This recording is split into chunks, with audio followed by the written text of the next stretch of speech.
اس وقت اس قدر خلفشار انتشار پریشانی یا مصیبتیں، کوئی شخص ایسا نہیں اس وقت اس دور میں جسے اطمینان حاصل ہو. چھوٹے سے چھوٹا رعایا میں سے بڑا صاحب اقتدار، کسی کو اطمینان حاصل نہیں ہے. یہ کیا بات ہے؟ کسی کو اس کے متعلق یقین ہی نہیں ہے کہ جو کوئی یہ کہہ رہا ہے اس کے دل میں وہی بات ہے، یا جو اس وقت مجھ سے وعدہ کر رہا تھا کل اس پہ قائم رہے گا. جسے مومن کہا جاتا ہے، ہم تو اس کا ترجمہ ہی ایمان والا کہتے ہیں نا، ایمان لانے والا. مومن کے معنی ہوتے ہیں امن کی ضمانت دینے والا، ساری دنیا کو امن کی ضمانت دینے والا. اور اسی لیے خدا کی ایک صفت بھی تو المومن ہے، المومن المہیمن الجبار المتکبر. تو مومن کے معنی اگر صرف ایمان لانے والا ہی ہو، یہ دوسری اگلی بات آتی ہے ایمان لانے والا جسے ہم کہتے ہیں. پہلی چیز تو ہمارے ذہن میں نہیں رہتی. ایمان لانے والا ہو تو خدا المومن کس طرح سے ہوتا ہے، وہ کس پہ ایمان لاتا ہے؟ اس کا تو مادہ الف میم نون ہے جس کے معنی بنیادی امن کے ہیں. تو یہ تھی کیفیت ان کے المومن ہونے کی. آج آپ اس سیکولر نظام کے تابع خود فریبی یا فریب دہی کے لیے کچھ نام اس کا رکھ لیجیے. سب سے بڑا جو نام آج رکھا ہے جیسے کہ آسمان سے اتری ہوئی جمہوریت، کوئی بھی نظام آپ کے یہاں کا ہے، جن آپ کا جی چاہے اپنے ہی پارٹی کی کثرت سے اس میں ترمیم کر لیجیے. تو جس آئین کی کیفیت یہ ہو، اور ساری دنیا میں یہی آج نظام رائج ہے کہ آج جو آئین اور ضابطہ ہے جس کو دیکھ کے آپ نے اس قوم کے ساتھ کوئی معاہدہ کیا، وہ کل کو آئین و ضابطہ ہی باقی نہیں رہتا. اگر حکومت بدلتی ہے تو پھر تو نہ انجن بمانت نہ انجینئرنگ، وہ تختہ ہی الٹ گیا جسے کہتے ہیں، ختم ہو گیا. اور اگر حکومت کی کیفیت یہ ہو کہ اس میں برسر اقتدار انسان آتے رہے جاتے رہے، جس ضابطے کے مطابق انہوں نے حکومت کرنی ہے وہ نہیں بدلنا، حکومتوں کی تبدیلی سے بھی کچھ فرق نہیں پڑتا. جب آئین حکومت غیر متبدل رہنا ہے تو حکومت میں برسر اقتدار کوئی لوگ آئیں کوئی لوگ جائیں. کس قدر امن عالم کی ضمانت دینے والی تھی یہ چیز، اس اعتبار سے خدا نے اپنے آپ کو المومن کہا تھا. اور خدا کی اس کتاب کو ماننے والے جو تھے ان کو بھی مومن کہہ کے اس نے پکارا، امن عالم کی ضمانت دینے والے. اور جب یہ اتنی بلند سطح پر بین الاقوامی سطح پر ان کی کیفیت یہ تھی تو باہمی معاملات میں یہ چیز کیوں نہ ہوگی؟ غیروں کے ساتھ ہی نہیں، اپنوں کے ساتھ ہی. اور قرآن نے تو اس کی کہیں کوئی تخصیص ہی نہیں کی کہ اپنوں کے ساتھ جو وعدہ کرو اس کا تو ایفا کرو، اور غیروں کے ساتھ کیا ہے؟ جب جی چاہے مکر جاؤ، جب جی چاہے پھر جاؤ. آج ہمیں اس کی کوئی خاص اہمیت نظر نہیں آتی کہ قرآن وعدے کے متعلق اتنا زور کیوں دے رہا ہے. یعنی ہم نے وعدے کو ایسا لائٹلی لیا ہوا ہے. اور وعدہ تو عزیزان من، جیسا کہ میں کہا کرتا ہوں، بڑی چھوٹی چھوٹی باتوں سے شروع ہوتا ہے. جب آپ کسی دوست سے کہتے ہیں کہ ہاں بھائی میں 4 بجے آ جاؤں گا، یہ بھی وعدہ ہے. اور یہ تو آپ کو معلوم ہے کہ پھر وہ 4 بجے تو کوئی بھی نہیں آیا کرتا. انفرادی طور پہ تو آپ کہتے ہیں ایک دوست کبھی کوئی جنج ٹکی ہے گی اور سویرے جڑا میں دسیا ہے آ جانا، بیٹھے ہوئے سارے جڑے انہوں نے سدے ہوئے نہیں استقبال کرنے واسطے برابر، اور 4 ٹھنڈے ہوں نے پہ وقت پہ آیا ہوں، گھر والے نہیں، دوسرے نہیں، چین گوئیاں ہو رہی ہیں. وہ جس ویلے انہوں نے پوچھو بھی 12 بجے کیا سی 3 بجے آیا ہے، وہ کہنے لگا جنیا کا معاملہ جو ہے. یعنی وہ بات بھی ٹھیک کہتے ہیں کہ ایک مسلمان کے وعدے پہ نہیں اعتبار کیا جا سکتا، یہ تو 100 ہے. بڈوا کی پنسیری میں تولنا کیا ہے گا. عزیزان من، جب کسی قوم کے افراد کی آپس میں بھی یہ حالت ہو جائے کہ کسی کے وعدے پہ اعتبار ہی نہ ہو، تو آپ سوچتے ہیں کہ یہ جو ہمیں ہر وقت ایک دوسرے کے متعلق کوئی دھڑکا لگا رہتا ہے، اس دھڑکے کی بنیادی وجہ یہ ہوتی ہے کہ جب وہ بات کر رہا ہوتا ہے تو یقین نہیں ہوتا کہ واقعی یہ ہی مینز اٹ، یعنی اس کے دل میں یہ بات ہے جو زبان سے یہ کہہ رہا ہے. اور اگر وہ کہہ کے چلا جاتا ہے تو پھر اس کے بعد یہ دھڑکا لگا رہتا ہے کہ وہ پتہ نہیں کل کو یہ کیا کہہ دے. اور یوں پھر جانے والا جو ہے اب اسے کچھ ندامت بھی نہیں، شرم بھی نہیں. وہ چراغ تیلی دی گل تو بڑی وڈی آ گئی. اب وہ حمیت و غیرت بھی تو چلے گی اس قوم کے اندر. کسی شخص کو وعدے سے مکرتے ہوئے، جھوٹ بولتے ہوئے کوئی آری محسوس نہیں ہوتی، اس لیے کہ وہ روز اوپر دیکھتا ہے کہ کل انہوں نے کیا وعدے ہم سے کیے تھے، آج کیا ہو رہا ہے. اور اس طرح سے جسے بریون فیسڈلی کہتے ہیں نا، ڈٹھائی کے ساتھ، یعنی اور کچھ نہیں. تو پہلے اس سے کچھ ندامت ہوا کرتی تھی، کوئی تھوڑی سی شرم آ جایا کرتی تھی، آنکھیں جھک جایا کرتی تھی. لیکن اب یہ معاشرے کا شعار اس قدر عام ہو گیا ہے کہ اب کسی کو کسی قسم کی ندامت ہی محسوس نہیں ہوتی، احساس ہی مٹ جاتا ہے. اور یاد رکھیے، انسان اور حیوان میں ایک مابہل امتیاز شاید یہ بھی ہے کہ انسان کو ندامت آتی ہے، حیوان نادم نہیں ہوتا. جب اس سطح کے اوپر انسانوں کا معاشرہ آ جائے، اور اس میں سے بھی پھر مسلمانوں کا معاشرہ کہ جسے امن عالم کا ضامن قرار دیا گیا تھا، ان کی باہمی کیفیت یہ ہو جائے، تو آپ سوچئے کہ معاشرے میں پھر کس قدر ہر قلب کے اندر جہنم نہیں بھر گئے. بھروسہ ہی نہیں کسی، اعتماد ہی کسی کو نہیں کرنا، یقین ہی کر سکتے، ویسے ہی نہیں کر سکتے. اور اگر وہ اس کے ساتھ انشاءاللہ کہہ دے تو پھر تو وہی سمجھ لیا جاتا ہے کہ نہیں. آج یہ چیز کہنی شروع کر دی ہے لوگوں نے. جب وہ کہتا ہے کہ میں انشاءاللہ 4 بجے آؤں گا، وہ کہنا گل پچی کر رہا ہے، انشاءاللہ چھڑ دیتے ہیں.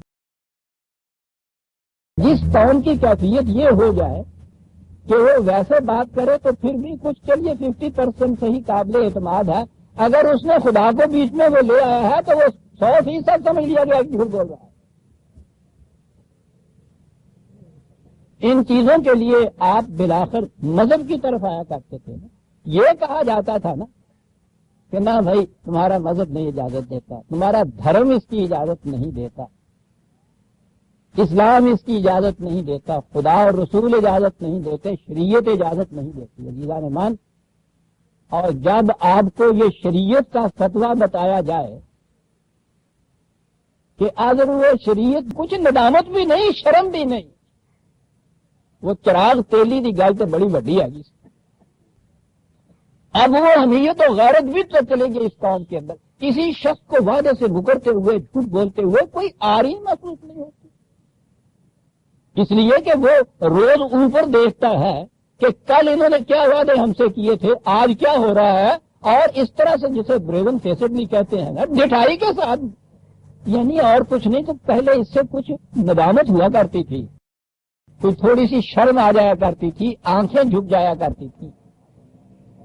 لیکن اب یہ معاشرے کا شعار اس قدر عام ہو گیا ہے کہ اب کسی کو کسی قسم کی ندامت ہی محسوس نہیں ہوتی، احساس ہی مٹ جاتا ہے.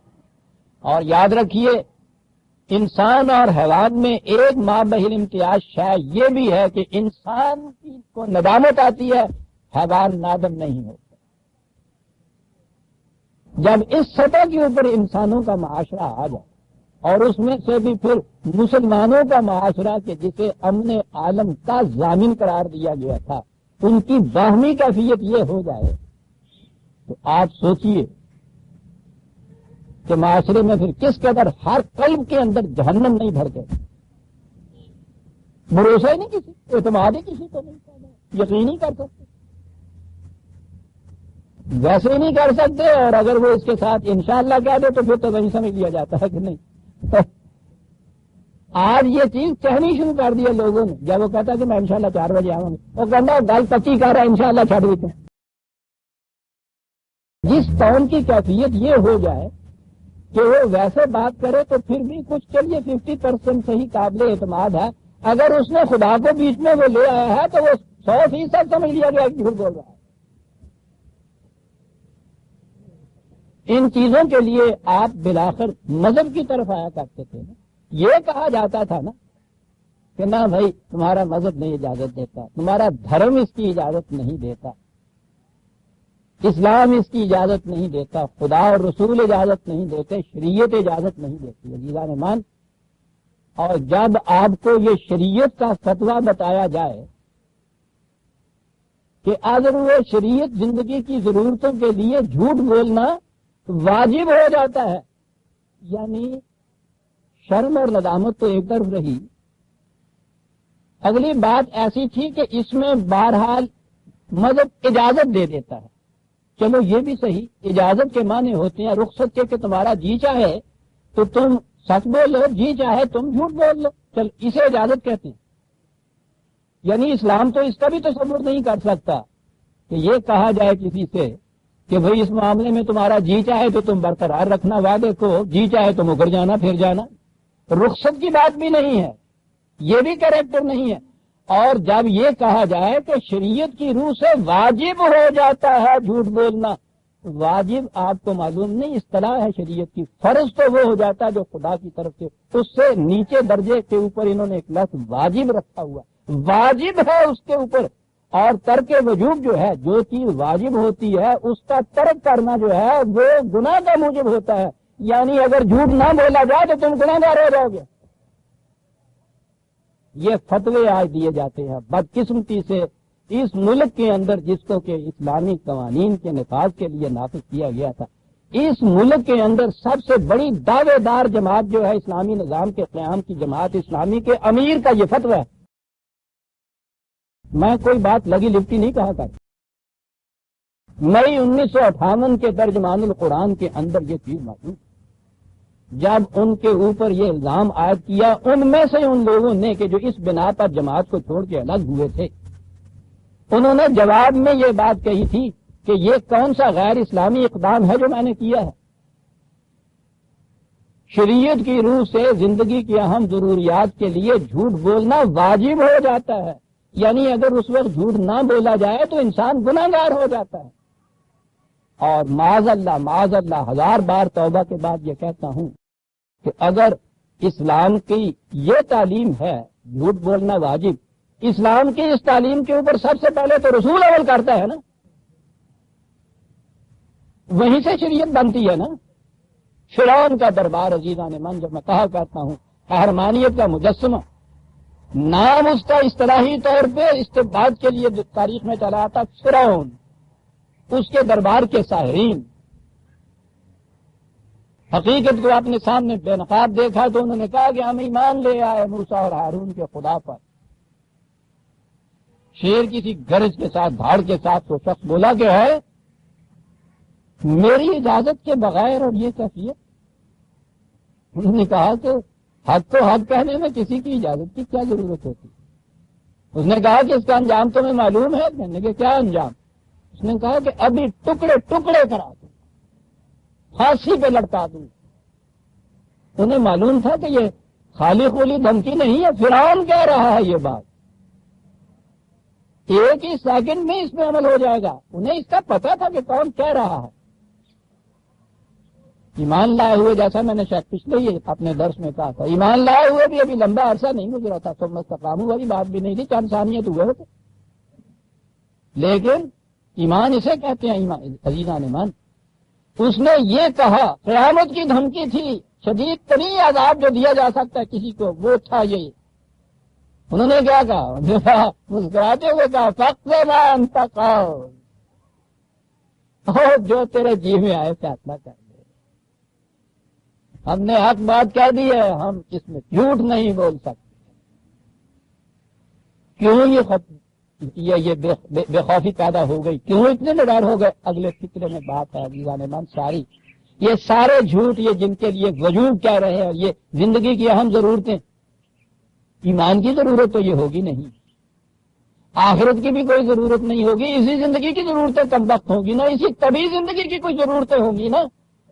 جواب ان کا یہ تھا دھمکی دیتے ہو یہ کچھ کر دیں گے، تم جو کچھ ہمارے ساتھ کر سکتے ہو اس طبی زندگی کی حد تک کر سکتے ہو، اس سے آگے تو تمہارا ہاتھ ہی نہیں جا سکتا، اور زندگی یہاں تو نہیں ختم ہو جاتی، یہ تو رجوع ہے، وہاں آگے بھی چلے گی.